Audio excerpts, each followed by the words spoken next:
RBI ने 2026 में नए रूल का ऐलान किया है, लेकिन सवाल ये है, क्या स्टॉक मार्केट गिरेगा? क्या म्यूचुअल फंड सेफ है? क्या स्मॉल कैप इन्वेस्टर को सबसे ज़्यादा नुकसान होगा? आज के वीडियो में आपको सिंपल लैंग्वेज में बताने वाला हूँ आरबीआई के नए रूल का स्टॉक मार्केट पर क्या इम्पैक्ट होगा। नमस्ते दोस्तों, मैं हूं नितेश कुमार यादव। आप देख रहे हैं द वेल्थ राइडर। यहाँ पे आपको स्टॉक मार्केट के लिए सारी जानकारी दी जाती है सिंपल लैंग्वेज में, लॉजिक के साथ। आइए समझते हैं क्या है आरबीआई के नए रूल और क्या स्टॉक मार्केट पर इम्पैक्ट पड़ेगा। आरबीआई न्यू रूल क्या है? आप लेटेस्ट रूल के हिसाब से एडजस्ट कर सकते हो। पहला, रेपो रेट चेंज। दूसरा, बैंक लिक्विडिटी रूल्स। तीसरा, लॉन नॉर्मल स्ट्रिक्ट। चौथा हो गया एनबीएफसी रजिस्ट्रेशन टाइट। पांचवा हो गया डिजिटल ट्रांजैक्शन कॉम्प्लेक्स। आइए एक्सप्लेन करते हैं। पहला इम्पैक्ट आता है लिक्विडिटी पर।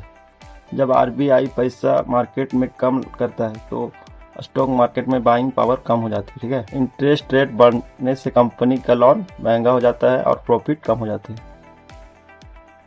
स्टॉक मार्केट पर डायरेक्ट इम्पैक्ट आइए समझते हैं। फर्स्ट पड़ेगा बैंकिंग सेक्टर पर। ठीक है, हायर इंटरेस्ट रेट बराबर NPA risk banking stock volatility हो सकता है। इससे बैंकिंग सेक्टर में वोलेटिलिटी यानी कि ज़्यादा कम बेसी हो सकता है मार्केट। दूसरा, रियल एस्टेट पर। लोन महंगा होगा तो डिमांड कम होगा, रियल एस्टेट स्टॉक प्रेशर में आ सकता है।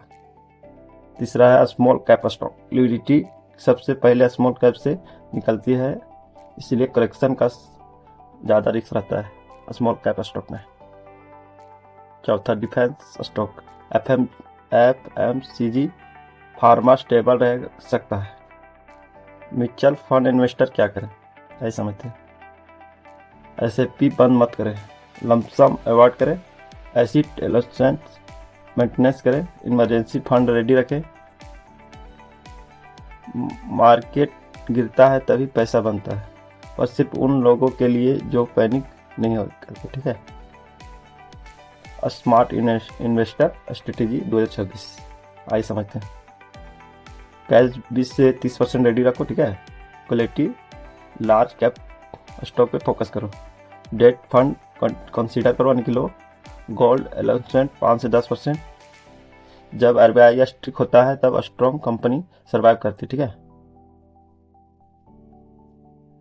मार्केट गिर सकता है पर डरने की नहीं, तैयारी की जरूरत है। अगर आप लॉन्ग टर्म इन्वेस्टर हो तो ये अपॉर्चुनिटी हो सकता है। लाइक, शेयर और सब्सक्राइब करें, क्योंकि ये अलग